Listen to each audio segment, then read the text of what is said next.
नमस्कार सौदा में आप सबका स्वागत है। भारतीय बाजारों की खुलने की तैयारी प्री ओपनिंग सेशन में, लेकिन उससे पहले एक राय बैंक निफ्टी पर तुरंत ले ली जाए सिद्धार्थ के साथ। बताएं सिद्धार्थ, बैंक निफ्टी ज्यादा कमजोर दिख रहा है निफ्टी के मुकाबले में, और क्या इसके लिए भी 17,000 को पार करना बेहद मुश्किल होगा? बिल्कुल अनिल जी, मैं देख रहा हूँ कि 17,000 और 17,400 के बीच में बैंक निफ्टी को बहुत रेजिस्टेंस है, और मुझे नहीं लगता कि इवन इन जनवरी सीरीज के बिगनिंग में कि ये रेजिस्टेंस बहुत जल्दी बैंक निफ्टी क्रॉस कर पाएगा। और इसके संकेत क्लियरली इसके कंपोनेंट से आ रहे हैं। टॉप 3 स्टॉक्स जो वेटेज के हिसाब से HDFC, ICICI बैंक और एक्सिस है। HDFC बैंक एक दायरे में, उसमें स्ट्रेंथ नहीं दिख रही है, लेकिन हालांकि इतना बहुत ज्यादा वीकनेस भी नहीं है। लेकिन ICICI बैंक और एक्सिस बैंक में जो रिसेंट उछाल आया है मार्केट के साथ, उसमें हम कोई भी लॉन्ग पोजीशंस बनते हुए नहीं देख रहे हैं, और मुझे लगता है कि ये बाउंड सस्टेनेबल नहीं रहेगा और इसमें ये स्टॉक वापस करेक्ट हो सकते हैं।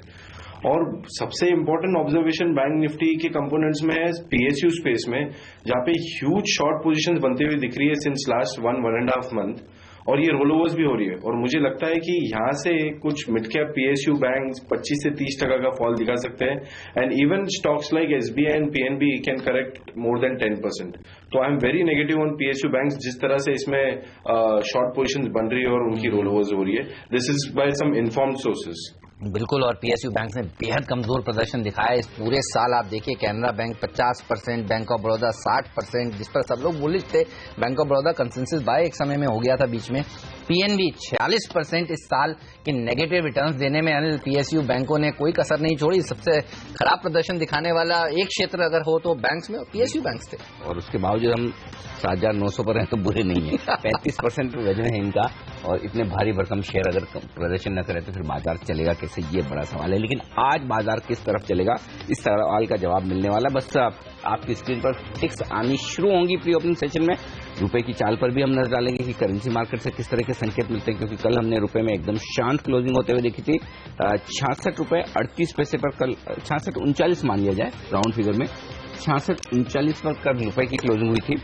तो देखेंगे आज वहां कैसी शुरुआत होती है। फिलहाल शुरुआत हो चुकी है सेंसेक्स और निफ्टी पर टिक्स आने की। 63 अंक नीचे, 70 अंक नीचे दिख रहा है निफ्टी, तो यानी कि कमजोर थोड़ा खुलता हुआ दिखा है प्री ओपनिंग सेशन में। उसकी वजह HCL टेक 3.5% नीचे, रिलायंस 2.5% नीचे, NTPC 3% नीचे। तो ये कुछ एक दिग्गज हैं जो थोड़ा नीचे खुलने के संकेत दे रहे हैं शुरुआती टिक्स में। भारतीय एयरटेल 1% ऊपर है आज, 10 अंक ऊपर सेंसेक्स है और 10 अंक नीचे अब निफ्टी दिखेगा। कोई खास बड़ा मूव सेंसेक्स और निफ्टी में प्री ओपनिंग सेशन में भी नहीं दिख रहा, ये अच्छी बात है। SGX 50 आधा पॉइंट नीचे है, तो इससे आप अंदाजा लगा सकते हैं कि एकदम ठंडी शुरुआत होने के आसार आपको दिखेंगे।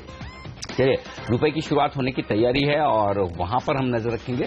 66 रुपए 39 पैसे पर कल हमने रुपए में क्लोजिंग होते हुए देखी थी करेंसी मार्केट में, तो 66.20 के आसपास तक की मजबूती दिखाने के बाद रुपया थोड़ा थोड़ा कमजोर होता हुआ दिखा है। तो आज देख लेते हैं रुपए में किस तरह की शुरुआत हुई। 66.45 ये है लेवल रुपए का।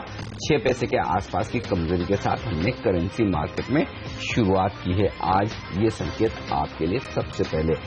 हमारे एक्सपर्ट हमारे साथ है सिद्धार्थ, आपसे राय लेना चाहता हूं उन 5 शेयरों पर जो आज वायदा कारोबार के बैन से बाहर निकले। जनरली होता है कि सीरीज के अंत में बैन से बाहर निकलते हैं नई सीरीज की शुरुआत के पहले दिन, लेकिन ये काम एक दिन पहले ही हो गया। अब ये बताइए, इनमें से कहीं कोई तेजी या मंदी की पोजीशन बनाने का आज मौका है क्या? JN irrigation, Jindal steel, India cement, DLF और कावेरी सीड, आप क्या ट्रेड करेंगे यहाँ पर? 2 स्टॉक ही मैं देखता हूँ इसमें क्लोजली, वो DLF और इंडिया सीमेंट है। इंडिया सीमेंट मुझे अच्छा लग रहा है। इसमें अगर आप देखो तो थोड़ी लॉन्ग पोजीशंस बनी है नीचे के लेवल से, वॉल्यूम्स कैश मार्केट में अच्छे हो रहे हैं। तो हालांकि FNO में might be in a ban period, but cash base volumes अच्छे हैं। थोड़ा सा टेक्निकल ऐड करना चाहूंगा इसने लोअर हाईज बना रहा था काफी महीने से, इनफैक्ट ऑलमोस्ट 1 ईयर से, और वो अगर आप ट्रेंड लाइन ज्वाइन करोगे हाईज की इसने ब्रेकआउट दिया है स्टॉक में। तो मुझे लगता है कि यहाँ से भले ही मार्केट एक दायरे में रहेगा या थोड़ा नेगेटिव बायस से रह सकता है आफ्टर करेक्टिंग फ्रॉम 8100, लेकिन India cement might be a stock which can generate good returns for you. तो ये एक स्टॉक है जो मैं बाय करने की सलाह दूंगा एट एवरी डिप्स। इसको एक स्ट्रॉन्ग सपोर्ट है अराउंड 85 के जोन के आसपास, वहां तक करेक्ट हो सकता है, लेकिन ज्यादा करेक्शन की गुंजाइश नहीं है इसमें। DLF एक और एक स्टॉक है जो मैं क्लोजली ट्रैक करता हूँ, इसमें भी मैं शॉर्ट करने की सलाह नहीं दूंगा। ये नहीं कि मैं बहुत बुलिश हूँ इस पे। 110 105 के रेंज में काफी अच्छा सपोर्ट है, यहाँ से स्ट्रॉन्ग बाउंस बैक ले रहा है स्टॉक।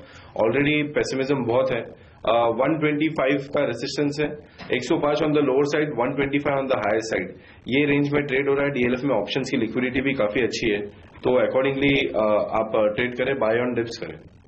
ऑलराइट, चलिए, तो ये रहा इन शेयरों पर डिश टीवी और जी एंटरटेनमेंट, कुछ और ऐसे स्टॉक्स है जिन्होंने एफएनओ में काफी अच्छा प्रदर्शन दिखाया था। सिद्धार्थ से पूछेंगे वो कैसे लग रहे हैं इन्हें, लेकिन क्रिस ये बताइए, ऑटो शेयर आज किस तरह से प्रदर्शन दिखा सकते हैं? हमने देखा फेस्टिवल सीजन में तो कुछ गाड़ियों का बिकने का सिलसिला कुछ अच्छा था नहीं, और दिसंबर सीरीज में महीने में लोग जनरली मानते हैं कि डिस्काउंट्स देंगी कंपनियां और गाड़ियों की सेल अच्छी हो जाएगी।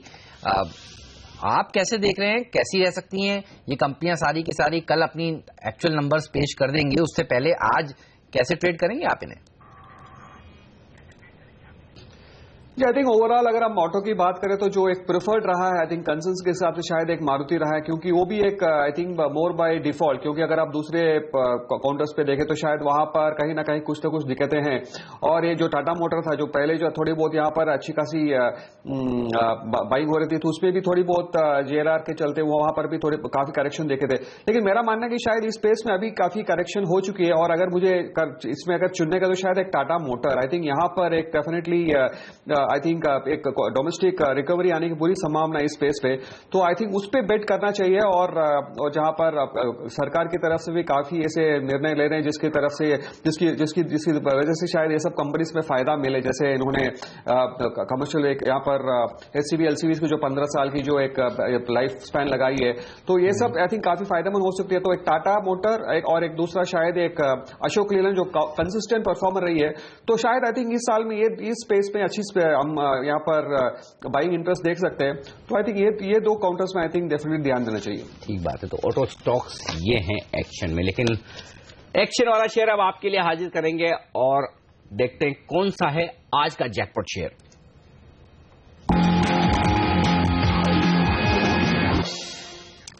और रोज की तरह आशीष जुड़ चुके हैं हमारे साथ अपने दमदार जैकपॉट शेयर को लेकर। बताइए आशीष, कौन सी कंपनी चुनी है आज आपने? निर्लॉन लिमिटेड। मेरे ख्याल से जो लोग लंबे समय से शेयर बाजार को ट्रैक करते हैं वो शायद जानते होंगे इस कंपनी के बारे में। ओरिजिनली ये कंपनी, ध्यान रखें, एक नायलॉन टेक्सटाइल यार्न मैन्युफैक्चरर थी, साथ साथ कन्वेयर बेल्ट बनाने का काम करती थी। लेकिन 80 के दशक में इस कंपनी को सिक घोषित कर दिया गया था, यानी कि बीमार घोषित कर दिया गया था। इवेंचुअली, ध्यान रखें, उसके बाद इस कंपनी ने अपने मैन्युफैक्चरिंग कारोबार को हटा दिया था और एक रियल एस्टेट ओनर में ये कंपनी तब्दील हो गई थी। बेसिकली जो मैन्युफैक्चरिंग यूनिट जहां पे हाउस थे, उस जमीन का इस्तेमाल इस कंपनी ने करा, वो रियल्टी एसेट्स इस कंपनी के बने। आज ये कंपनी एक public listed IT park owner है। इस कंपनी के इंफॉर्मेशन टेक्नोलॉजी और इंडस्ट्रियल पार्क कह लीजिए मुंबई के गोरेगांव ईस्ट इलाके में है, जिसको निर्लॉन नॉलेज पार्क के नाम से जाना जाता है। बेहद कन्वीनियंटली लोकेटेड, मुंबई का जो 8 लेन का एक्सप्रेस हाईवे है, वेस्टर्न एक्सप्रेस हाईवे, जो कि एक one of the main arterial roads है मुंबई की, उसमें यह नॉलेज पार्क स्थित है। महज 7 किलोमीटर दूर है डोमेस्टिक और इंटरनेशनल एयरपोर्ट से।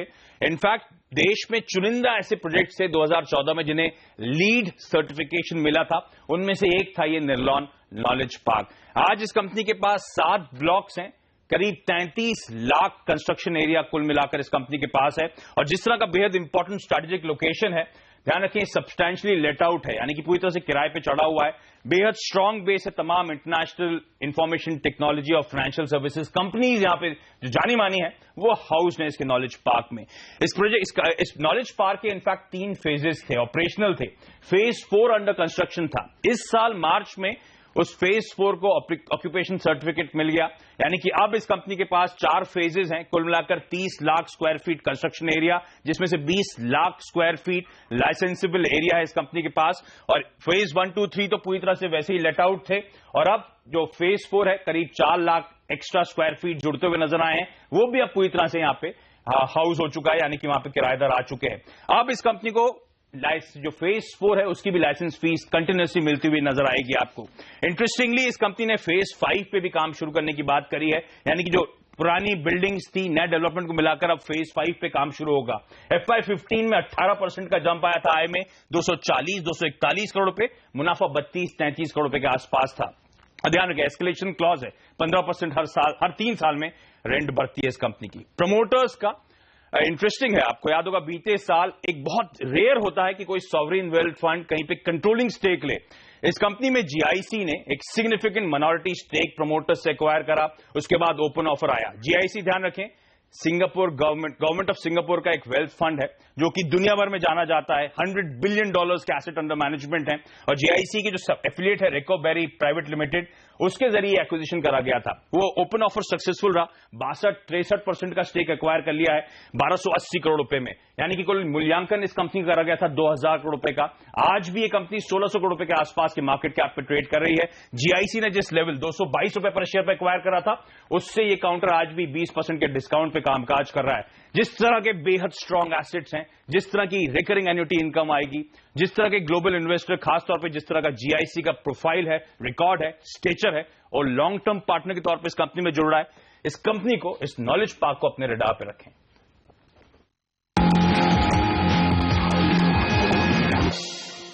चलिए, तो निर्लॉन ये वो स्टॉक है जो बॉम्बे स्टॉक एक्सचेंज पर ही लिस्टेड है। ध्यान रखिए, एनएससी पर लिस्टेड नहीं है ये शेयर।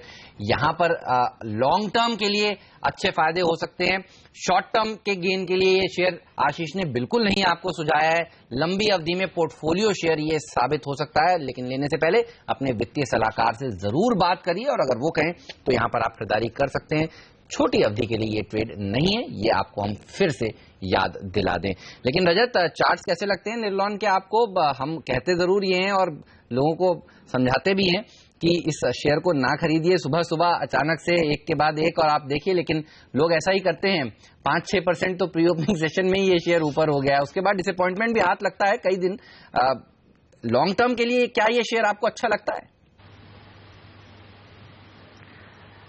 देखिए, 20 फरवरी 2014 उस टाइम में ये 43 रुपया से 45 रुपया के लो बनाया था। उसके बाद में एक बड़ा मूवमेंट आया, वो इसको लेके गया 2015 का 10 मार्च के दिन 211 रुपया 60 पैसा। उसके बाद में एक स्पाइक हाई दिखाया था 13 अप्रैल के दिन 213 रुपया 90 पैसा में। इसके बाद में ये करेक्शन में जाने के बाद में अभी एकदम फ्लैट हो चुका है। तो एक चीज कहना चाहिए, ये जैकपॉट जरूर बांध सकता है, ये I am not denying, but the point is that 2014 का शुरू से 2015 का अप्रैल तक का जो 4 गुना 5 गुना जो ऑलमोस्ट 5 गुना जो हो चुका है, इसके बाद में इसका कंसोलिडेशन पीरियड काफी लंबा रह सकता है। हो सकता है कि कई महीनों में इसी रेंज के अंदर, मतलब 170 रुपया नीचे और 200 रुपया की 190 रुपया ऊपर में, इसी रेंज पे ये कंसोलिडेट करेगा। उसके बाद में फिर ब्रेकआउट देके जब 214 तोड़ के ऊपर भागेगा, तभी इसमें जाके काफी अच्छा रिटर्न मिलने की उम्मीद करना चाहिए। फिलहाल अगर आपने लिया है तो 170 के नीचे स्टॉप लगाइए, नया ले रहे हैं तो भी 170 के नीचे स्टॉप लगा के बने रह सकते हैं। 170 के स्टॉप लॉस के साथ जैकपॉट में निवेश की राय रजत की तरफ से। लेकिन बता दें आपको कि ब्रोकरेज हाउस मोतीलाल ओसवाल ने आइशर मोटर्स पर एक रिपोर्ट निकाली है और खरीद की राय दी है। क्या है इस रिपोर्ट में, बताने के लिए हमारे साथ जुड़ रही हैं हमारी सहयोगी नियति। बताइए नियति। खरीदारी की सलाह इसलिए बरकरार रख रहे हैं क्योंकि इनको ग्रोथ स्टोरी पर कंपनी की पूरा भरोसा है। साल भर तक के लिए इन्होंने लक्ष्य 21,196 रुपए तक कर दिया, यानी मौजूदा भाव से 28% की तेजी ये शेयर आपको दिखा सकता है। दरअसल कंपनी का मैनेजमेंट के साथ इंटरेक्शन हुआ था, जिसमें अब कंपनी ने बताया है कि उनका जो फोकस है वो अब प्रोडक्शन से हटकर नए प्रोडक्ट्स को लॉन्च करने में या फिर मार्केट शेयर को बढ़ाने में और प्योरली जो एक्सपेंशन है उस पर करने पे होगा। और कंपनी इसीलिए अपनी ब्रांड और मार्केटिंग की टीम को मजबूत कर है, डीलरशिप को बढ़ा रही है और नए मार्केट्स में अपने प्रोडक्ट्स उतारने की तैयारी कर रही है। तो मोतीलाल ओसवाल को लगता है कि 2020 तक कंपनी का जो पेनिट्रेशन है, जो अभी मौजूदा 1 से 2% का है, ये बढ़कर 3 से 5% तक का हो जाएगा। और वैल्यूएशन के हिसाब से भी 5 साल इस कंपनी के लिए बेहद आकर्षक है। 30% का ईपीएस अनुमान का ये ग्रोथ यहां पे लगा रहे हैं और 3 साल में अगर सब कुछ ऑन ट्रैक रहता है तो कंपनी का जो शेयर है वो 30,013 रुपए तक का हो जाएगा, यानी मौजूदा भाव से 82% तक की तेजी आपको ये शेयर यहां से दिखा सकता है। बिल्कुल 82% की शानदार रैली इस स्टॉक में देखने को मिल सकती है। 3 साल का नजरिया हो तो 30,000 का टारगेट। शुक्रिया आपका नियति इस जानकारी के लिए। शेयर पर हम अपनी एक्सपर्ट से राय भी ले रहे थे कुछ देर पहले, लेकिन एक पिक जान लेते हैं इस समय क्या एफएनओ में कहां पर इस समय खरीदारी के मौके दिख रहे हैं। सिद्धार्थ को, सिद्धार्थ बताइए आपके 3 टॉप ट्रेड्स क्या होंगे आज के लिए? ये सिर्फ आज के लिए नहीं है, पोजिशनल ट्रेड है, may be from 10 to 15 days perspective से। हालांकि यू गाइस वर डिस्कसिंग कि ऑटो में स्ट्रेंथ है और ऑटो स्टॉक्स खरीदने चाहिए। मेरा व्यू मारुति के ऊपर थोड़ा कॉन्ट्रा है। इसमें हम देख रहे हैं कि जो भी उछाला है इसमें लॉन्ग पोजीशंस नहीं बनी है। ऊपर में अराउंड 4650 4700 के आसपास ये स्टॉक मल्टीपल टाइम्स रेजिस्टेंस ले रहा है डिफरेंट इन लास्ट 2-3 मंथ्स अगर आप देखो तो। और सेल्स नंबर की आप बात कर रहे थे, वो अच्छे नहीं आ रहे। लेटेस्ट 2 प्रोडक्ट्स जो लॉन्च किए on the higher segment, Baleno and cross, I think those products are more और लेस फ्लॉप। तो मेरे को नहीं लगता है कि ये stock has any headroom from current levels. 4600 4650 के बीच में हमने हमारे क्लाइंट्स को शॉर्ट पोजीशन सजेस्ट किए। I am expecting stock to go below 4400। 4700 के ऊपर का आपका स्टॉप लॉस होना चाहिए, which is mentioned on your screen, and ये स्टॉक आप शॉर्ट कर सकते हो। एक लार्ज कैप स्टॉक और है जो मैं शॉर्ट करने की सलाह दूंगा, वो है हिंदुस्तान यूनिलीवर। काफी कंपटीशन आ रहा है फ्रॉम अनलिस्टेड स्पेस। अगेन ये स्टॉक में जो 800 से लेके 860, इनफैक्ट 800 पे हमने बाय दिया था विद अ टारगेट ऑफ 840, लेकिन इस दौरान हमने सिर्फ शॉर्ट कवरिंग देखी, थोड़ी बहुत लॉन्ग्स बनी थी, लेकिन क्वांटम इतना हाई नहीं है। तो मुझे लगता है कि 860 से 880 के बीच में से काफी स्ट्रांग रेसिस्टेंस है। ये रेसिस्टेंस के बीच में शॉर्ट पोजीशंस बनाए विद अ टारगेट अराउंड 820 818 तक आ सकता है। 884 885 का स्टॉप लॉस बन सकता है स्टॉक में। कुछ बाय भी दे रहा हूं लार्ज कैप स्टॉक्स में, खास करके फार्मा स्पेस। मुझे लगता है कि फार्मा सेक्टर काफी अच्छा परफॉर्म कर सकता है। हम देख रहे हैं कि डोमेस्टिक म्यूचुअल फंड्स और इंश्योरेंस के पास काफी पैसा आ रहा है, इसलिए मिड कैप में हम देख रहे हैं कि आउट परफॉर्मेंस थोड़ा है। लेकिन जो भी पैसा आ रहा है स्कीम के अकॉर्डिंगली आपको कुछ ना कुछ पैसा तो लार्ज कैप में डालना ही पड़ेगा, इनफैक्ट मोर देन 50% जो स्कीम्स के ऑब्जेक्टिव्स रहते हैं। Infrastructure is not doing good, banking में थोड़े इश्यूज है। मेटल सबको पता है कि this bounce is mainly because of dollar depreciation. तो एक सस्टेनेबल अपसाइड मूव किसमें दिख रहा है या सेफ्टी किसमें दिख रही है? तो आई थिंक फार्मा सेक्टर जो हालांकि बीच में करेक्ट भी हुआ है काफी because of US FDA issues काफी सारे स्टॉक्स में, तो उसमें मुझे सन फार्मा, डॉक्टर रेड्डीज और अब सिप्ला भी काफी अच्छा लग रहा है। सिप्ला में लॉन्ग पोजीशंस बनती हुई दिखी है हमको। मुझे लग रहा है कि यहाँ से एक अच्छा अपसाइड आ सकता है। इनिशियल टारगेट अराउंड 690 के आसपास है। माफ कीजिएगा, आपको रोकना होगा सिद्धार्थ, बाजार खुलने वाले हैं, बस 10 सेकंड बचे हैं। और यहाँ पर प्री ओपनिंग सेशन बता दूं आपको 1 पॉइंट ऊपर दिखा रहा है निफ्टी पर, 20 पॉइंट ऊपर दिखा रहा है सेंसेक्स पे, लेकिन मिड कैप इंडेक्स में 1/4% की मजबूती। निफ्टी में एक भी स्टॉक ऐसा नहीं जो 1% ऊपर या नीचे खुलने के संकेत दे रहा हो। मेटल थोड़े मजबूत खुल सकते हैं। पहली टिक आपकी स्क्रीन पर सेंसेक्स और निफ्टी पर शांत शुरुआत होती हुई दिख रही है, कोई खास बदलाव नहीं कल के लेवल के आसपास, लेकिन मिड कैप इंडेक्स 30 अंक ऊपर 1/4% ऊपर खुला। आइए देख लेते हैं कौन से स्टॉक्स एक्शन में। मजबूती की बात करें तो कोल इंडिया 0.5% मजबूत, आइडिया सेल्यूलर 4% मजबूत, इन्फोसिस और HDFC जैसे दिग्गजों में 0.5% की खरीदारी शुरुआती कारोबार में। कमजोर PNB 1% की कमजोरी के साथ पावर ग्रिड में 0.5% का नुकसान। ऑयल एंड गैस स्पेस के शेयरों में ONGC और गेल थोड़े से लाल निशान में खुलते हुए दिखे, लेकिन कोई बड़ा रुझान तेजी या मंदी का दिग्गजों में है नहीं। तो चलिए वायदा कारोबार की तरफ नजर डालें। Eicher Motors top general Motilal Oswal की रिपोर्ट के बाद 1% की तेजी, डिश टीवी 1% ऊपर है, आइडिया सेल्यूलर और अदानी पावर में भी 1% का इजाफा। कमजोर क्या है? PNB, इलाहाबाद बैंक, ये कुछ एक PSU बैंक है, कैनरा बैंक जो थोड़े थोड़े कमजोर खुलते हुए दिखे, लेकिन कोई खास बड़ा रुझान तेजी या मंदी की तरफ वायदा कारोबार के स्टॉक्स में भी नहीं। लेकिन निर्लोन हमारा जैकपॉट शेयर अब 3% मजबूत है, ये स्टॉक एक्शन में दिख रहा है। मिड कैप स्टॉक्स में एक्शन भरपूर है, 1/4% के आसपास की तेजी। हेमंत कहां नजर आए? काफी सारे बैंकिंग स्टॉक्स पर नजर है और आप देखिए ये सर दबाव के साथ आज भी कारोबार कर रहे हैं और ये पूरा साल PSU बैंकिंग स्टॉक्स के लिए बेहद कमजोरी भरा रहा है। PNB, Allahabad bank, Canara bank, लंबी लिस्ट है उन बैंकिंग शेयरों की जहां पर दबाव देखने को मिल रहा है। पावर क्षेत्र की कंपनियां देखिए, PTC, PFC ये प्रेशर में है। NTPC एक अच्छे रनअप के बाद आज थोड़ा दबाव दिखा रही है। NHPC में थोड़ा सा प्रेशर देखने को मिल रहा है। टेलीकॉम कंपनियों में एक बढ़िया बढ़त देखने को मिल रही है। आइडिया सेल्यूलर देखिए 1.5% मजबूती के साथ। जैन इरिगेशन जिसकी हम बात कर रहे थे FNO बैन से बाहर हुआ है, यहाँ पर एक अच्छी तेजी आज के सत्र में देखने को मिल रही है। रिलायंस इंफ्रास्ट्रक्चर एक स्टार परफॉर्मर पिछले कुछ दिनों से आज भी अच्छा प्रदर्शन दिखाता हुआ, और हाउसिंग फाइनेंस कंपनियां India bulls housing finance, LIC housing finance आज भी अच्छा प्रदर्शन दिखा रही है। तो कुछ स्टॉक स्पेसिफिक एक्शन जरूर देखने को मिल रहा है। ONGC, ऑयल इंडिया, गेल ये ऐसी कंपनियां हैं जहां पर आज थोड़ा सा दबाव के साथ कारोबार की शुरुआत हो गई है, लेकिन PSU बैंक में बेहद कमजोरी देखने को मिल रही है। इवन ऑटो शेयर देखिए, हीरो मोटोकॉर्प में दबाव के साथ कारोबार हो रहा है, यहाँ पर थोड़ा सा प्रेशर आज बनता हुआ।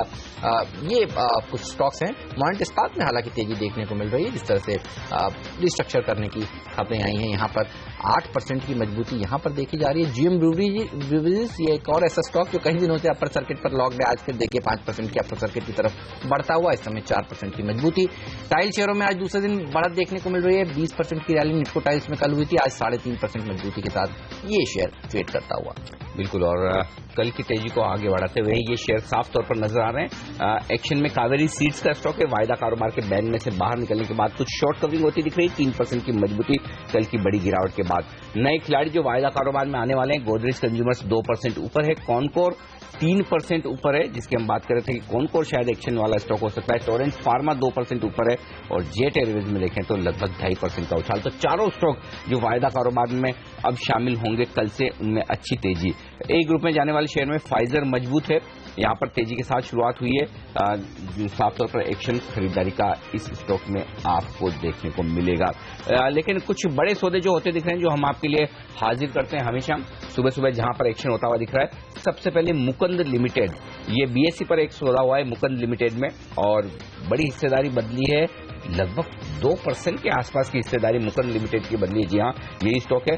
26,71,000 शेयरों का कारोबार हुआ है, तो बड़ा कारोबार हुआ है इस स्टॉक के लिए। 26,71,000 शेयरों का कारोबार मुकुंद लिमिटेड के लिए होता हुआ दिखा है, और 47 रुपए पर यह कारोबार हुआ है बीएसई पर। इसके अलावा रैमको सीमेंट, ये एक और स्टॉक है, जरा नजर रखिए। इस स्टॉक में भी वॉल्यूम वाला एक्शन हुआ है, देखते हैं कि प्राइस एक्शन भी है या नहीं। वॉल्यूम एक्शन हुआ है, 0.12% हिस्सेदारी बदली, लगभग 3 लाख शेयरों का कारोबार हुआ है इस बड़े सौदे में इस स्टॉक के लिए। और रैमको सीमेंट में अगर आप देखें तो 385 रुपए के आसपास ये सौदा होता दिखा है। तो दो बड़े सौदे हुए हैं, और इन्हीं पर तुरंत एक राय ली जाए। सबसे पहले तो मुकुंद और रैमको सीमेंट के चार्ट्स देखकर बताएं रजत, क्या राय रखते हैं? यहाँ पर प्राइस और वॉल्यूम दोनों ही एक्शन दिख रहे हैं, दोनों काउंटर पर। देखिए, मुकुंद तो पिछले 2-3 दिन से अच्छी मूवमेंट दे रहे हैं। अभी ये देखना पड़ेगा कि कल का जो हाई था 48 रुपीज 70 पैसा, उसके ऊपर में ये सस्टेन कर पाता है या नहीं, क्योंकि कल ऊपर से कुछ सेलिंग होके ये नीचे आके बंद दिया था। तो आज के लिए वही क्रिटिकल लेवल रहेगा। जहां तक रैमको सीमेंट का सवाल है, मैं ये कहूंगा कि 400 के आसपास जाते हुए इसको जो मूवमेंट होना चाहिए, अगर वो होता है तो बहुत बढ़िया है, क्योंकि ये तो 52 वीक हाई में जा रहा है और रेंज ब्रेकआउट भी 385 के ऊपर में दे चुके हैं। तो 400 इज द साइकोलॉजिकल टारगेट, उसके ऊपर में चले तो 403 से 407 तक एक बार चलेगा, ऐसा उम्मीद करना चाहिए। ओके, चलिए, तो ये रहा इन दोनों शेयरों पर। लेकिन डिश टीवी ये एक ऐसा स्टॉक है जिसने कल भी अच्छा प्रदर्शन दिखाया था सिद्धार्थ, और आज भी देखिए एफएनओ में काफी अच्छा प्रदर्शन दिखाने वाला शेयर है। ये 100 रुपए के ऊपर निकला है। क्या राय रखते हैं आप डिश टीवी पर? जी एंटरटेनमेंट पर भी राय दीजिए सर। मैं क्लोजली तो ट्रैक नहीं करता हूं, लेकिन आपने कहा था तो मैं डेटा देख रहा था। जी में लॉन्ग पोजीशंस बन रही है और थोड़ा एक सस्टेनेबल मूव लग रहा है। डिश टीवी में लॉन्ग पोजीशंस इतनी बनी नहीं है, इनफैक्ट थोड़ा बिल्टअप देखा गया था 95 के आसपास, बट उसके बाद थोड़ी कवरिंग भी आई थी।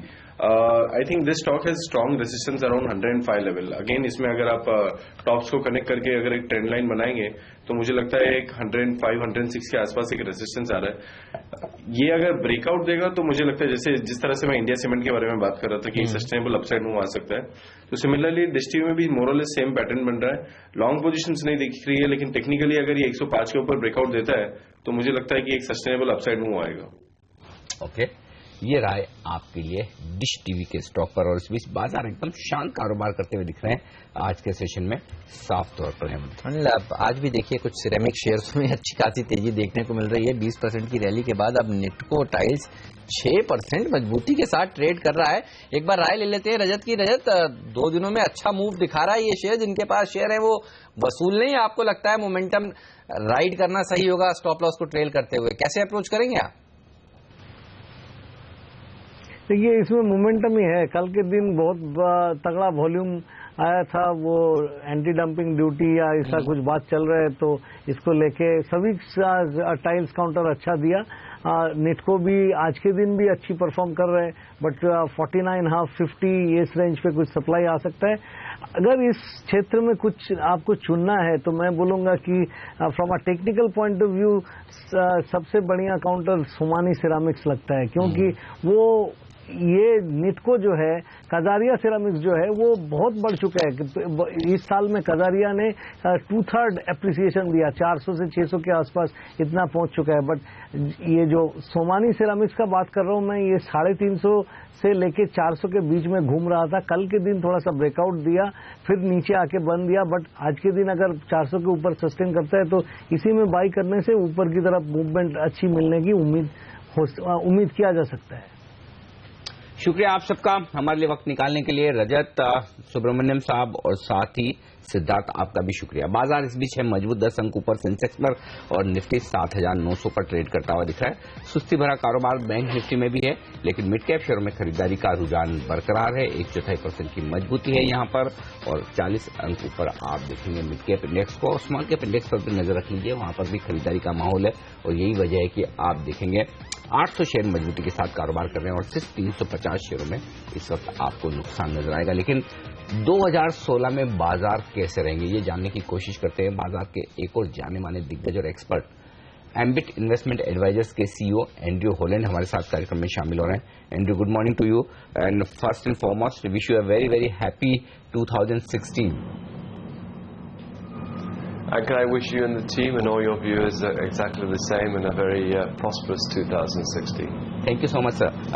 Do you think it's really going to be a prosperous year, 2016, compared to what we have seen in 2015?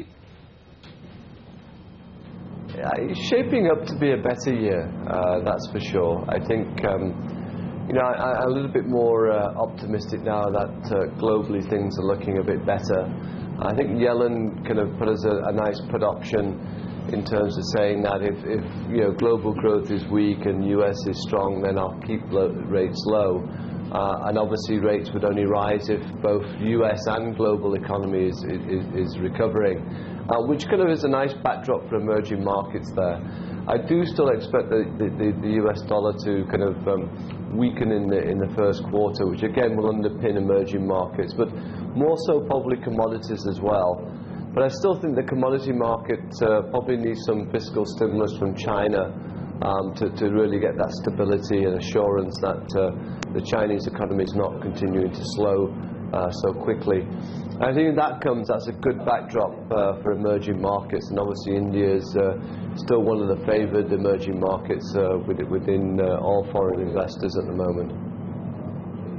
Morning, wish you very happy new year and your team out there at Ambit as well. I want to ask you, what are your targets for the Sensex and Nifty for 2016? So I think we could be looking at, say, double-digit growth in EPS of around 10%. I'm putting a lower figure at the moment because obviously we still need to see earnings start to pick up. The operational gearing is still yet to kick in completely as the multiplier effect of government spending starts to come through. So I probably think that the indices will probably move around EPS growth at this point of time. But that could accelerate in the second half of the year as earnings start to improve. That said, I think a lot of the action doesn't necessarily have to be in the index itself, but you could have pockets of the index like the banking sector, which I expect to do exceptionally well next year, which could be the big driver. So you might see it's more sector and stock selection which is going to make you the most money next year. Mm-hmm. And do you think in 2016 global markets would sort of recover in terms of their economic performance, and then again do you think that flows from FIs would increase in 2016 and that would be beneficial for Indian markets?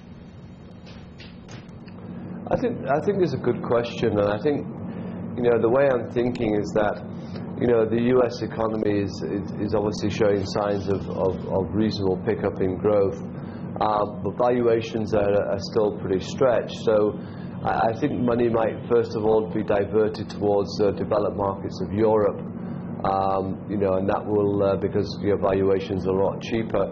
I think within the emerging market basket we will get recovery if commodity prices stabilise or start to trend higher, which is my belief. But again, there's cheaper markets in India out there. So whilst we'll get flows, I don't think we'll get the lion's share of flows because there are markets which have been hit very badly. Whereas, India's market's down, but it's not so bad compared to other markets. So, ours I think will be more the acceleration of earnings if that starts to happen, but also, any kind of movement on the policy front, whether it's GSE or the bankruptcy law, I think will be catalysts to get our market going. And that's what we're in desperate need of at the moment, is some real catalysts. Andrew, I was looking at the Asia Pac, how it has fared in 2015 this year, and I was seeing for the last 4 years, Japan market have been doing excellently well, 9% up this year. Even Shanghai markets, they are up 10%, though they have corrected from their recent highs 30%, but still at the end of the year, they are positive. But Indian markets, they have corrected by 6%. In Asia Pac, where will you put your money in? Which markets do you like the most?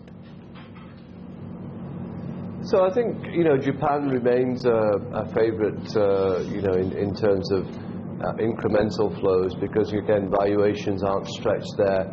The yen will probably continue to weaken, and that's helped corporate profitability there, and they're sitting on quite a lot of cash. So I think that will underpin the Japanese market. If I go back, though, if you think about the last 2 years, India's done quite well, excluding the current year that we're in, whereas the China market was down, I think, 3 years before that, every single year. So again, it goes back to valuations, where you can see some uptick initially in markets which have been hit very badly in the past. So, I think India stands out within the whole of the region because of, obviously, the lower oil price and the GDP growth. But valuations, if you just look at the index, are fairly valued and along the long-term averages. But you have to look below that a little bit to find the value. And I think that's what we'll see next year. You will get good flows into India, but it's going to be a little bit more, in terms of discretionary, it's going to be a little bit more which sectors and which companies, rather than it's going to be a broad-based rally that we saw in 2014. Andrew, thank you so much for taking your time out and joining us on this important day, and wish you a very, very happy New Year once again. तो ये थे Andrew Holland जो कहते हुए कि 2016 में काफी कुछ इस बात पर निर्भर करेगा कि दुनिया भर के बाजार किस तरह का प्रदर्शन करते हैं। उम्मीद की जा सकती है कि थोड़ी बहुत कमोडिटी मार्केट में रिकवरी आए और उसका फायदा भारतीय बाजारों को मिलता हुआ दिखे। बिल्कुल, और अब हम बात करेंगे बिग बुल राकेश झुनझुनवाला की। जी हाँ, दिग्गज निवेशक राकेश झुनझुनवाला के पोर्टफोलियो की हम बात करने वाले हैं। हजारों लाखों छोटे इन्वेस्टर्स या इन शेयर्स को पूछते हैं, पता करने में लगे रहते हैं पूरे साल की राकेश जी ने कहां पर खरीदारी करी है, और उसको फॉलो भी करते हैं। क्या करना चाहिए अब आप, ये पोर्टफोलियो अब किस तरह से लग रहा है साल के अंत में? प्रिसीजन इन्वेस्टमेंट सर्विसेज के अविनाश गोरखकर हमारे साथ जुड़ चुके हैं, जिनसे हम राय लेंगे इस पोर्टफोलियो पर। लेकिन आगे चर्चा को बढ़ाने से पहले डिम्पी हमारे साथ जुड़ चुके हैं, मेरे सहयोगी, और उनसे जानते हैं कि राकेश झुनझुनवाला के पोर्टफोलियो के सबसे फेवरेट शेयर कौन से रहे हैं, वैल्यूएशन कैसा रहा है इन शेयरों का? डिम्पी बताइए। 13 शेयर हैं हेमंत, जो हमने यहाँ पे उनके पोर्टफोलियो से ढूंढे हैं, और उनकी वैल्यूएशन काफी इंटरेस्टिंग है। स्क्रीन पे आपके सामने होगा टाइटन, जो कि फेवरेट है और ज्यादातर लोगों को इसके बारे में जानकारी भी है। करीब 8.5% से ज्यादा का शेयर इनके पास है, और उसके बाद की जो कीमत है वो 250 करोड़ से ज्यादा की है। ल्यूपिन में हालांकि हिस्सेदारी करीब 0.25% के आसपास की है, लेकिन वैल्यूएशन करीब 1200 करोड़ रुपए का है। इसके अलावा क्रिसिल में भी 5.5% हिस्सेदारी रखते हैं राकेश झुनझुनवाला, जिसकी वैल्यूएशन करीब 750 करोड़ रुपए बनती है। इसके अलावा अगर आप एनसीसी की बात करें, जो भी उनके पोर्टफोलियो में है, उसमें हिस्सा इनका काफी अच्छा है, करीब 10% का, और साथ ही रैलिस इंडिया के अंदर भी करीब 10% की हिस्सेदारी रखते हैं। इसके अलावा जियोमेट्रिक में तो उनकी हिस्सेदारी 15% को पार कर गई, 18% हिस्सेदारी है, और उसकी जो वैल्यूएशन है वो करीब 235 करोड़ रुपए के आसपास बनती है। इसके अलावा उनकी लिस्ट में दीवान हाउसिंग फाइनेंस भी है, जो कि करीब 3.5% उसमें हिस्सेदारी रखते हैं। वैल्यूएशन आज के हिसाब से करीब 235 करोड़ रुपया। एस्कॉर्ट्स में भी 10% हिस्सेदारी है, और एमसीएक्स में भी हिस्सेदारी करीब 4% के आसपास है, जिसकी वैल्यूएशन करीब 250 करोड़ रुपए के आसपास की बनती है। डिम्पी, ये बात तो सही है कि जो बड़े निवेश हैं राकेश जी के वो तो सबको पता है, लेकिन ऐसे कौन से निवेश उनके हैं जिनके अब वैल्यूएशन 200 करोड़ रुपए से कम का है? वो भी है करीब चार कंपनीज ऐसी हैं जिनकी वैल्यूएशन 200 से कम है। वो है डेल्टा कॉर्प, जिसमें हालांकि हिस्सेदारी करीब उनकी 9% के आसपास की है, लेकिन वैल्यूएशन अभी भी करीब 168 करोड़ रुपए के आसपास की है। और फर्स्ट सोर्स भी है जिसमें करीब वो 4% हिस्सेदारी रखती है, जिसकी वैल्यूएशन करीब 106 करोड़ है। इसके अलावा पोलरिस में भी करीब 5% के आसपास की हिस्सेदारी है, जिसकी वैल्यूएशन करीब 106 करोड़ ही बनती है। और वीआईपी भी एक फेवरेट काउंटर है जो कि ज्यादातर लोगों को पता है, उसमें इनकी वैल्यूएशन करीब अभी भी 100 करोड़ से कम है, 95 करोड़ रुपीस वैल्यूएशन है, और हिस्सेदारी करीब 6.5% के आसपास की है। बिल्कुल, तो ये सारे स्टॉक्स हैं जो राकेश झुंझुनवाला के पोर्टफोलियो में, लेकिन इनमें से कहां आपके लिए खरीदारी के मौके ये जानने की कोशिश करते हैं। हमारे साथ प्रिसीजन इन्वेस्टमेंट सर्विसेज के सीईओ और head of research Avinash Gorakshkar कार्यक्रम में शामिल हो चुके हैं। अविनाश, पहले छोटे स्टॉक्स की बात की जाए जहां पर लोगों का ज्यादा इंटरेस्ट रहता है। डेल्टा कॉर्प, ये स्टॉक ऐसा है जिसने बड़ा पेशेंस टेस्ट किया है कई लोगों का, बड़ी अच्छी स्टोरी है, सब कुछ लगता है कि इतना बढ़िया बिजनेस मॉडल है, लेकिन शेयर अटका हुआ है। क्या 2016 इस शेयर का वक्त हो सकता है? I think Anil ji, Delta Corp की अगर हम बात करें तो इंडियंस को गैम्बलिंग करने में काफी मजा आता है, और ये एक ऐसा बिजनेस है जहां पे कोई भी लिमिट नहीं है। इनफैक्ट काफी कम प्लेयर्स है। इनफैक्ट इन्होंने अभी अपना दूसरा कैसीनो गोवा में शुरुआत किया है। मुझे लग रहा है कि काफी इन्वेस्टर्स का पेशेंस इस स्टॉक ने टेस्ट किया है, लेकिन क्लियरली अगर हम देखें फाइनेंशियल्स तो लास्ट ईयर इन्होंने अपनी रियल एस्टेट की जो बिजनेस है उसको हाई ऑफ करके अभी बिजनेस को और फोकस बनाया, सिर्फ गेम्स और कैसीनो पे फोकस करेंगे। इनफैक्ट प्रोडक्ट बुक इनका काफी स्ट्रांग है। मेरे ख्याल से अगर थोड़ा सा लंबा नजरिया से देखें तो इस बिजनेस को स्केल अप करने के लिए बड़ी अपॉर्चुनिटी है। थोड़ा सा पेशेंस अगर रखे तो यहाँ पे जो बीटा अपसाइड रहेगा वो काफी मजबूत होगा। तो within the low priced bets जो राकेश जी ने लिए, मुझे लग रहा है Delta Corp definitely is a good long term kind of potential pick, जहां पे अपसाइड काफी मजबूत आ सकता है। इसलिए दमन के कैसीनो को अगर जल्द मंजूरी मिल जाए तो यहाँ पर एक अच्छा बड़ा ट्रिगर हो सकता है। सब लोग इसी चीज का इंतजार कर रहे हैं। ज्यादातर अगर आप शेयर देखें राकेश जी के पोर्टफोलियो के, तो आप पाएंगे कि दरअसल कंजम्पशन थीम के ऊपर वो काफी बुलिश रहे हैं। और वीआईपी एक और ऐसा स्टॉक जो उन्होंने चुना है। वीआईपी भी अटका हुआ है, हम देख रहे हैं। ये बताइए, यहां से अच्छी तेजी इसमें भी देखने को मिल सकती है कि आगे चलकर अगले साल के लिए? आई थिंक अगर हम कमोडिटी प्राइसेस के ट्रेंड देखें हेमंत, तो मुझे लग रहा है कि इसका फायदा वीआईपी को जरूर मिलेगा, क्योंकि इनके रॉ मटेरियल जो है काफी हद तक 60-70% इंपोर्टेड होते हैं। तो अगर रॉ मटेरियल कॉस्ट सस्ता होता है तो ऑब्वियसली मार्जिन्स में इंप्रूवमेंट आएगी। और क्लियरली ब्रांडेड लगेज स्पेस में वीआईपी बहुत ही एक क्रिटिकल और बड़ा प्लेयर है। इनफैक्ट रिटेल सेगमेंट में इन्होंने एक लेडीज के लिए बैग्स के सेगमेंट में एंट्री की है, तो ये भी बिजनेस क्लियरली थोड़ा बहुत रैंप अप आने वाले साल में दिखाएगा। मेरे ख्याल से क्लियरली प्राइस का जो अभी जो पॉइंट है मेरे ख्याल से डाउनसाइड कैप्ड है, और अगर अर्निंग्स में मजबूत ट्रेंड 1-2 क्वार्टर्स में देखने को मिलेगी तो आपको शायद अच्छा अपसाइड इवन इस शेयर में देखने को मिल सकता है। यहां पर भी अपसाइड की एक संभावना साफ तौर पर बनती है, लेकिन इन छोटे स्टॉक्स में से और कोई जो आपको पसंद हो जहां पर खरीदारी करने का मौका बन सकता है?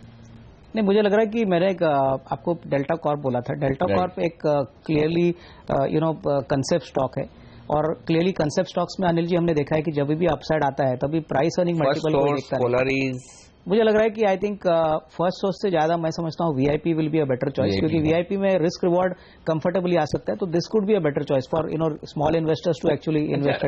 इनके स्टॉक्स में कुछ स्टॉक्स ऐसे हैं जो परफॉर्म बहुत अच्छा करते हुए दिखे नहीं है।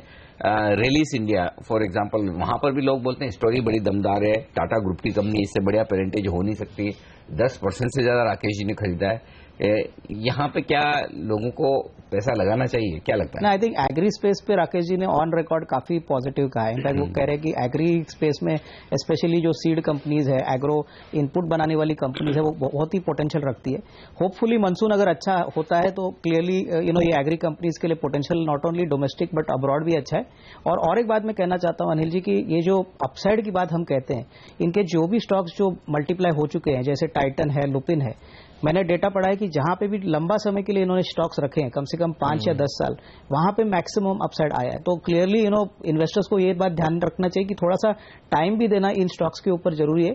अपसाइड डेफिनेटली आएगा क्योंकि उनकी स्टॉक सिलेक्शन काफी बढ़िया है। बिल्कुल, स्टॉक सिलेक्शन काफी बढ़िया है और दाद देनी होगी उसकी। दीवान हाउसिंग फाइनेंस उसी में से एक है। जब कोई इस शेयर को हाथ लगाने को तैयार नहीं था, मुझे याद है, तब दीवान हाउसिंग फाइनेंस में बड़ा स्टेक इन्होंने लिया। और आप देखिए उसके बाद दीवान ने किस तरह से बोनसेस दिए हैं और क्या प्रदर्शन दिखाया है दीवान हाउसिंग फाइनेंस ने। हाउसिंग फाइनेंस सेगमेंट में एक आउट परफॉर्मर स्टॉक रहा है ये। बताइए, अगला साल भी इसके लिए बेटर हो सकता है क्या? नहीं, बिल्कुल। इनफैक्ट हाउसिंग फाइनेंस सेक्टर के लिए जो आउटलुक है वो काफी बढ़िया है और इनफैक्ट इस कंपनी की खासियत ये है कि ये टायर 2 और टायर 3 मार्केट्स में ऑपरेट करता है, जहां पे अभी भी कम से कम 25-30% की लोन बुक ग्रोथ आने की एक्सपेक्टेशन है। इनकी एसेट क्वालिटी भी काफी बढ़िया है, बैलेंस शीट साइज भी काफी बड़ा है, तो मेरे ख्याल से even at the current levels risk reward काफी अच्छा बैठता है। ऐसे मार्केट में भी ये स्टॉक काफी attractive price to book valuation पे अवेलेबल है। दो और स्टॉक जिन्हें कोई हाथ नहीं लगाना चाहता था वो राकेश जी ने खरीदे। पहला तो स्पाइसजेट, शायद अब वो मुनाफा वसूल भी कर चुके हैं, बेच भी चुके हैं, उनके पोर्टफोलियो में दिख नहीं रहा। दूसरा MCX, लोगों को लगता था इतना विवादों वाला शेयर कौन खरीदे, क्यों खरीदे, और दोनों की परफॉर्मेंस देखिए क्या जबरदस्त हुई। अब एक आम निवेशक के लिए, रिटेल इन्वेस्टर के लिए अब भी मौका है, क्योंकि MCX में तो परसों आपने खबर देखी कि इनके रिप्रेजेंटेटिव MCX के बोर्ड पर जा रहे हैं, राधा कृष्ण जी दमानी के रिप्रेजेंटेटिव बोर्ड पर जा रहे हैं, तो इससे बढ़िया क्या बात हो सकती है। तो क्या MCX में देर नहीं हुई, खरीदारी कर सकते हैं अभी भी? अब तो कोटक का नहीं, बिल्कुल। इनफैक्ट अनिल जी, अगर क्लियरली एक पॉइंट टू पॉइंट 12 मंथ की रिटर्न की बात करें तो वो कहना मुश्किल होगा, लेकिन अगर हम ओवरऑल MCX का बिजनेस मॉडल देखें और मोनोपोली स्टेटस देखें तो कमोडिटी मार्केट को कम से कम 2 या 3 गुना बढ़ने का पोटेंशियल है आने वाले 2-3 सालों में, और क्लियरली इसका जो पूरा फायदा होगा वो MCX को मिलेगा। और क्लियरली मैं समझता हूं कि जो भी अर्लियर जो सर्कमस्टेंसेज MCX में हो गए वो सारे खत्म हो चुके हैं, अभी नए प्रमोटर आए हैं, तो इसका डेफिनेटली फायदा और ऑब्वियसली इसका बेनिफिट स्टॉक को मिलेगा। और क्लियरली मुझे लग रहा है कि पहले जो लिक्विडिटी के प्रॉब्लम थे वो सब गए हैं, तो I would say that longer term potential देख के इन्वेस्टर्स को इसमें थोड़ा बहुत निवेश करना चाहिए। Clearly 2016 will be a good year, but overall अगर हम 1.5-2 साल की बात करें तो मल्टी फोल्ड रिटर्न्स आने की एक्सपेक्टेशन है। जो लोग क्लोजली ट्रैक करते हैं राकेश झुंझुनवाला को, उनके अगर आप शेयर देखिए तो उनमें कुछ दिनों बाद कोई बड़ा कॉर्पोरेट डेवलपमेंट हो जाता है। आप देखिए MCX की बात हम लोग कर ही रहे थे, हमने देखा जब उन्होंने खरीदा उसके बाद एक बड़ा कॉर्पोरेट डेवलपमेंट हुआ, कोटक ने हिस्सेदारी खरीद ली। फर्स्ट सोर्स में हमने देखा बिल्कुल ठीक ऐसा ही हुआ, ICICI बैंक एग्जिट हुआ और RPG ग्रुप ने, गोयनका साहब ने यहाँ पर हिस्सेदारी खरीदी। ज्योमेट्रिक भी एक इसी तरह का शेयर है, मैं मानता हूं, क्योंकि देखिए गोदरेज कई बार कह चुके हैं वो इस हिस्सेदारी को बेचना चाहते हैं, अब तक ये डील हुई नहीं है। बाजार कई बार अनुमान लगाता है कि वो डील आज होगी, कल होगी, कई बार खबरें छपती हैं कि कंपनी बात कर रही है। ये शेयर आपको कैसा लगता है? आई थिंक ये भी एक इवेंट ड्रिवन स्टॉक है और काफी टाइम पहले भी ये बातें मार्केट्स में आई थी कि इसका सेल कोई बड़े IT कॉर्पोरेट को जाएगा, और क्लियरली इस स्पेस में ये नीश प्लेयर है कैडकैम में, और क्लाइंटल भी इनके काफी अच्छे हैं। इनफैक्ट अगर हम Q2 के नतीजे देखें तो यहाँ पे भी एक अच्छा ट्रैक्शन देखने को मिला है, तो मेरे ख्याल से थोड़ा सा टाइम और पेशेंस रखना जरूरी है, लेकिन जब भी ये इवेंट होगा जो अभी ऑब्वियसली पॉसिबल लग रहा है, डेफिनेटली इसमें अच्छी रेटिंग आएगी। इनफैक्ट साइज के हिसाब से कोई भी बड़ा IT प्लेयर इसमें डेफिनेटली इंटरेस्ट दिखा सकता है। ओनली थिंग वैल्यूएशन और कब होगा, ये definitely will be a crucial point. Valuation कब अनलॉक होंगे ये बड़ी बात है, लेकिन एक और स्टॉक जो उतना अच्छा परफॉर्मेंस नहीं दिखाया लेकिन साइजेबल स्टेक खरीदी, एस्कॉर्ट्स, 10% से ज्यादा हिस्सेदारी है राकेश जी की, लगभग 200 करोड़ रुपए का इन्वेस्टमेंट है।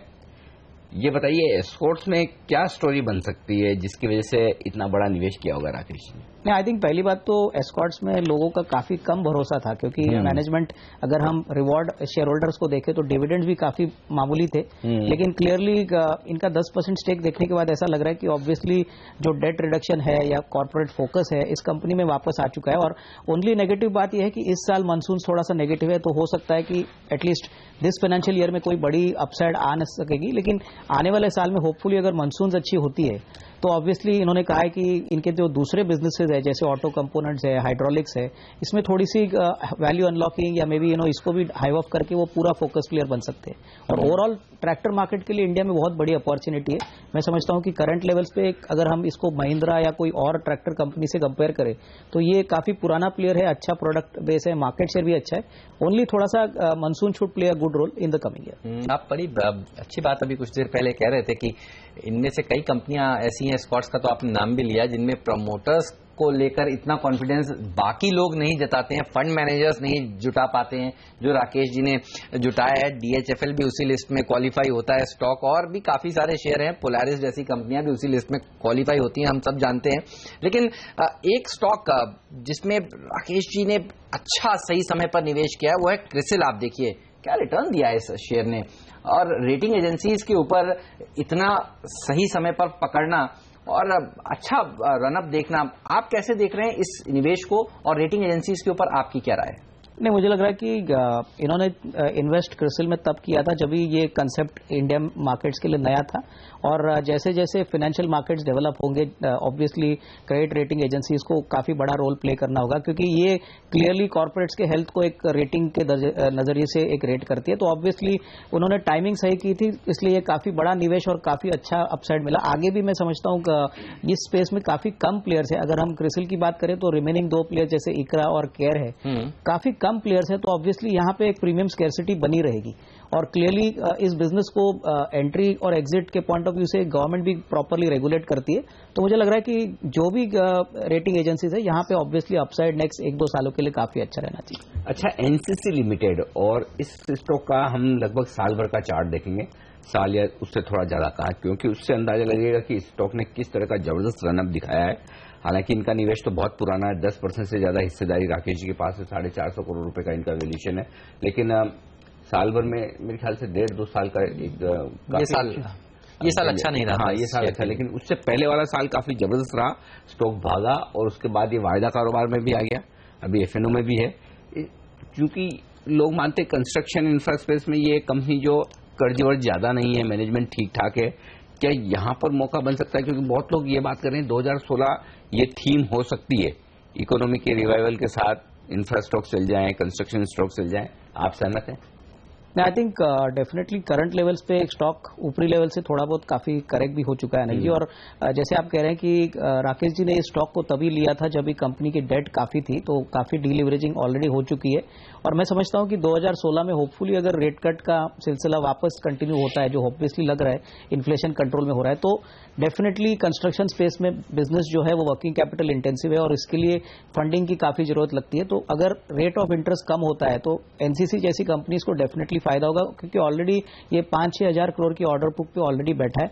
ऑर्डर बुक काफी स्ट्रांग है और नए ऑर्डर्स भी कंफर्टेबली आ रहे हैं। तो ऑब्वियसली इकोनॉमी के में अपटर्न आता है, अगर रेट कट आते हैं तो करंट लेवल से definitely risk upside, I mean upside जो है वो काफी अट्रैक्टिव लगेगा। तो डेफिनेटली लुक्स गुड। मौजूदा भाव पर देखें तो करीब 444 करोड़ रुपए का निवेश इस एक कंपनी में राकेश झुंझुनवाला ने किया हुआ है। लेकिन सबसे बड़ा निवेश तो देखिए, वो खुद भी कई बार कह चुके हैं, वो उन्होंने टाइटन में किया है। 2670 करोड़ रुपए का निवेश इस मौजूदा भाव से उनका है टाइटन में।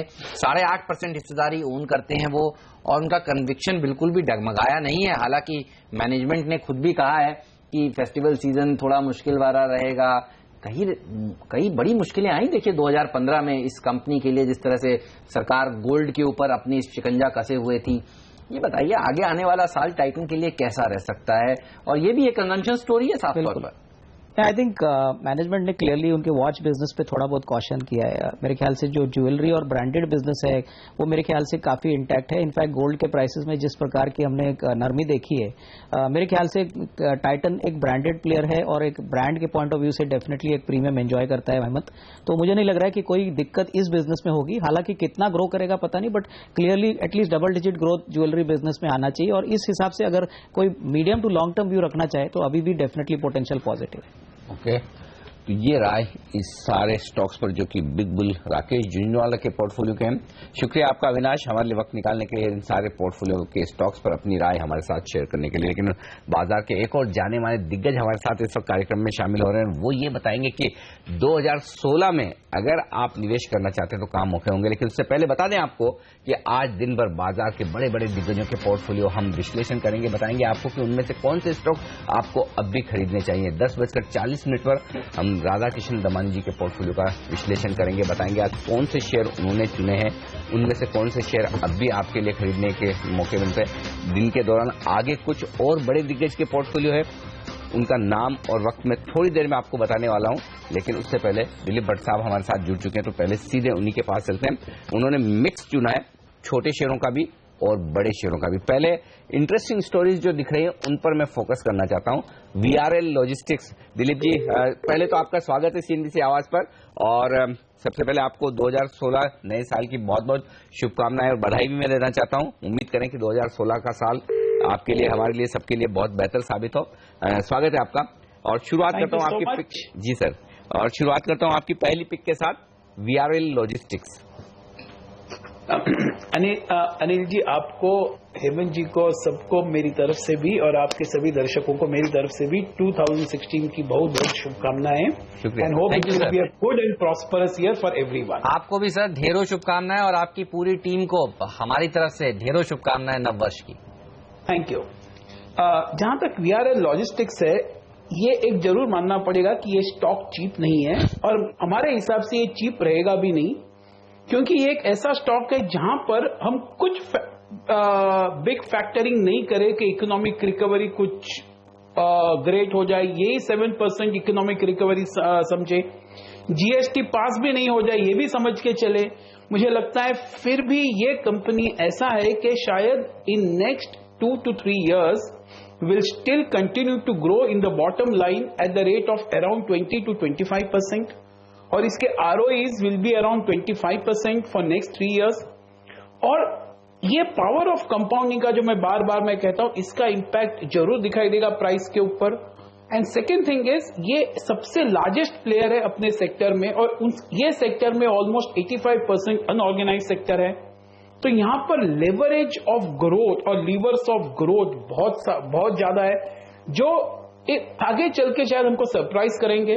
और यहां पर ऐसा भी लग रहा है कि शायद ये company will generate serious free cash after doing all the capex. तो ये एक स्टॉक एकदम और ऐसा लग रहा है कि इसको पोर्टफोलियो में रखना चाहिए, आपको पेशेंस रखना चाहिए और एक बहुत अच्छा रिटर्न देके जाएगा आने वाले समय में। ओके, तो VRL लॉजिस्टिक्स एक बेहतरीन प्रदर्शन दिखा सकता है अगले साल के लिए, लेकिन टाटा मोटर एक और ऐसा स्टॉक है जो आपने चुना है। इस साल तो इसने काफी डिसअपॉइंट किया, मारुति आउट परफॉर्मर रहा। क्या स्थिति अगले साल बिल्कुल इसके उलट हो सकती है, टाटा मोटर आउट परफॉर्म कर सकता है सर? बिल्कुल ऐसा लग रहा है कि टाटा मोटर्स में जिस तरह से उसको पीटा गया है और जिस तरह से उसका परफॉर्मेंस भी है, तो शायद ये एडवांस में ही उसका बहुत डिस्काउंटिंग हो गया। और अभी ऐसा लग रहा है the pessimism is now giving way to fair amount of optimism. जैसे JLR में भी ले लो कि उन्होंने कैपेक्स किया चाइना में, थोड़े सेल्स बहुत इम्पैक्ट हो गए, थोड़े बहुत एबनॉर्मल सिचुएशंस आ गए। अभी अगर आगे चल के देखें तो लग रहा है कि they will emerge out of this and the sales also will start picking up in the JLR। And more important also, even the commercial vehicle का साइकिल अभी ग्रेजुअली टर्न हो रहा है और जिस तरह से हम समझ रहे हैं कि आने वाले दिनों में, आने वाले 1-2 सालों में ये CV का साइकिल शायद ग्रेजुअली पीक की तरफ जा सकता है और जहां पर हम देख सकते हैं इनसे 15 से 20% का वॉल्यूम ग्रोथ होना बहुत पॉसिबल है। तो अगर इसको ये दोनों को देखें तो ऐसा लग रहा है कि टाटा मोटर्स अभी भी बहुत वैल्यूएशन वाइज बहुत रीजनेबल अवेलेबल है और काफी ऊपर से नीचे आ चुका है और यहां से मुझे लगता है कि बिग आउट परफॉर्मेंस का एक्सपेक्टेशन कर सकते। ओके, यहाँ से एक अच्छी आउट परफॉर्मेंस दिग्गजों में टाटा मोटर्स में आ सकती है और ये स्टॉक बहुत अच्छा प्रदर्शन दे नहीं पाया, लेकिन अब यहां से खरीदारी का मौका है। 40 से 50% तक का रिटर्न दिलीप बटसा समझते हैं 15 महीनों में हो सकता है, लेकिन क्योंकि मैं फोकस कर रहा हूं आपके छोटे स्टॉक्स पर, एक और स्टॉक और वो बैंकिंग स्पेस से Jammu and Kashmir bank, JNK bank. Generally bank आजकल कोई रिकमेंड कर नहीं रहा है, दिलीप जी आपने क्यों चुना है इसे? बिल्कुल, मुझे लगता है ये स्टॉक ऊपर से काफी अच्छी तरह से करेक्ट हो चुका है, जैसे काफी सारे बैंक्स के स्टॉक्स करेक्ट हो चुके हैं और अभी it is available at 0.7 price to adjusted book. अगर हम FY17 का देखें तो हमको ऐसा लग रहा है कि ये इनका क्रेडिट ग्रोथ काफी अच्छा रहेगा बिकॉज उनका main business in JNK and JNK थोड़ा बहुत सभी सेंट्रल गवर्नमेंटों का काफी अभी फोकस रहा है, तो वो इकोनॉमी काफी ठीक कर रही है। तो यहां पर लोन ग्रोथ काफी अच्छा दिखाई देगा और रेस्ट ऑफ द इंडिया में शायद लोन ग्रोथ काफी it may be lower than the home state of JNK। तो overall on a blended basis loan growth काफी ठीक रहेगा। इवन निम्स हम एक्सपेक्ट कर रहे हैं कि overall they should be able to maintain at the current levels despite the falling interest rates. हमको लग रहा है कि शायद यहां से ये ओवरऑल इनका सिचुएशन ग्रेजुअली इंप्रूव होते जाएगा because the price at which it is available and the confidence with the management also is exhibiting. ये सब देखते हुए लग रहा है कि on a risk return basis यहां से रिस्क लिमिटेड है और थोड़ी बहुत सेलिंग काफी आ रही है ये FIIs की, तो वो भी शायद थोड़ा बहुत इम्पैक्ट कर चुका है स्टॉक को।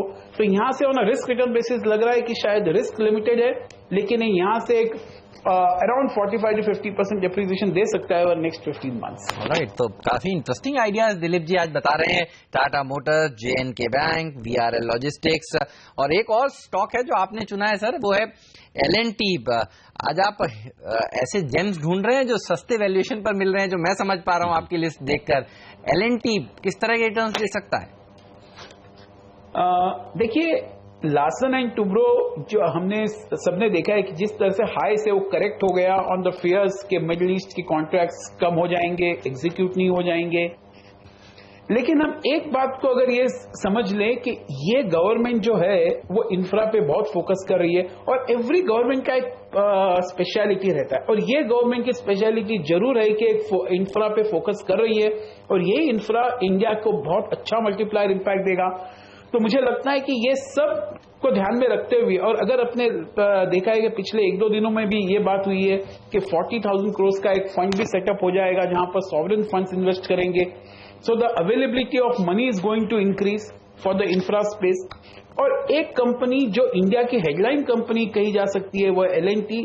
अगर इंडिया को अगर इंफ्रा रोल आउट होता है तो ये कंपनी जरूर बहुत एक्टिवली पार्टिसिपेट करेगी। ऑर्डर बुक काफी अच्छे हैं, एग्जीक्यूशन एक बड़ा प्रॉब्लम रहा है, लेकिन उसकी वजह से plus fear of the middle east also has put down the stock price considerably. मुझे लगता है कि शायद अगले 15 to 18 मंथ्स में ये सब सिनेरियो ग्रेजुअली बदल सकते हैं। अगर तेज से बदले तो मैं I will not be surprise. तो इसको ध्यान में रखते हुए लगता है कि Larsen Toubro at this level one should buy in your portfolio. चलिए, तो दिग्गजों में टाटा मोटर्स और L&T दो बड़े नाम शामिल हुए हैं दिलीप सर की लिस्ट में। लेकिन एक और इंटरेस्टिंग नाम मैं आपको आपकी लिस्ट में देख रहा हूं जो जनरली बहुत लोग रिकमेंड नहीं करते हैं, कैस्ट्रॉल। मैं जानना चाहता हूं इसकी स्टोरी और कितना रिटर्न दे सकता है ये शेयर। देखिए, कैस्ट्रॉल जो स्पेस में है वहां पर वो तो सिंगल बिगेस्ट बेनिफिशियरी है लो ऑयल प्राइस का, और ऑयल प्राइस लगातार नीचे आ रहे हैं। उस हिसाब से the selling price is not getting reduced, तो इनका जो ग्रॉस मार्जिन्स है वो काफी अच्छी तरह से मेंटेन हो रहा है। और हम देख भी रहे पिछले कई महीनों से कि the sale of diesel and petrol is going up, the volumes are going up, और ओवरऑल जिस तरह से ये ग्रोथ जो हम एक्सपेक्ट कर रहे हैं plus increase in the gross margins, इसको दोनों को ध्यान में रखते हुए, और प्लस ये कंपनी ऐसी है कि almost 70-80% of the profits they give away by way of dividends, और जहां तक ROE का सवाल है वो 70-75% रहा है। तो इस सबको ध्यान में रखते हुए ऐसा लग रहा है कि यहां से रिस्क इज लिमिटेड, लेकिन यहां से एक अच्छा एप्रिसिएशन देने में ये कामयाब हो जाएगा। और शायद 35-40% is what one can expect from this stock over next 12 to 15 months. मैं आपकी पूरी लिस्ट देख रहा था और समझने की कोशिश कर रहा था कोई फार्मा शेयर भी है या नहीं। देखिए, फार्मा शेयर भी है। औरोबिंदो फार्मा आपने चुना है, एक आउट परफॉर्मर रहा है इस साल का भी ये शेयर। ये बताइए सर, अगले साल कैसा प्रदर्शन दिखाएगा ये? औरोबिंदो फार्मा अभी भी अगर आप पूरे फार्मा पैक में देखो तो on a valuation basis it is one of the cheapest stocks available, not withstanding the stock price. और यही वो एग्जिबिट कर रहा है कि शायद लोग इतना बिलीव नहीं कर रहे हैं स्टोरी पे, लेकिन हमारा ये मानना है कि जिस तरह से उसको FDA के परमिशंस आ रहे हैं, it is now getting into a sweet spot where 20 to 25% growth in the bottom line will continue for next 2 to 3 years। और ये 2000 करोड़ नेट प्रॉफिट कंपनी की लीग में जा रहा है, और बहुत कम कंपनीज ऐसे हैं जहां पर 2000 करोड़ का प्रॉफिट हो रहा है। तो मुझे लगता है कि शायद all this thing will rerate the company still significantly. अभी भी अगर आप देखो 35% ROE पे अवेलेबल एट अराउंड 20 टाइम्स, मुझे लगता है काफी रीजनेबल वैल्यूएशंस है, और यहाँ पर री-रेटिंग भी होगा और ग्रोथ भी होगा। बिल्कुल, तो ये सारे स्टॉक्स आपको देंगे दमदार रिटर्न। बहुत बहुत शुक्रिया सर आपका हमारे लिए वक्त निकालने के लिए और ये बेहतरीन पिक्स हमारे दर्शकों के साथ शेयर करने के लिए। Thank you. और साल के आखिरी दिन बाजारों की हुई है सुस्त शुरुआत। देखते हैं कि एक्सपायरी के दिन आगे अब एक्शन किस तरफ बढ़ता है। फिलहाल पहला सोना में आज के लिए इतना ही, लेकिन आप कहीं मत जाइए, बने रहिए CNBC आवाज के साथ। कमोडिटी बाजार में आज किस तरह का कामकाज होगा, कैसे खुलेंगे ये बाजार, प्रियंका हमारे साथ जुड़ेंगी जो बताएंगी, साथ ही आपके सवालों के जवाब देंगे और एक खास पेशकश 10:45 पर राधा कृष्ण दमानी जी, जी हाँ, राकेश झुंझुनवाला के गुरु हैं ये, इनके पोर्टफोलियो पर भी हम चर्चा करेंगे। हमें दीजिए इजाजत, नमस्कार।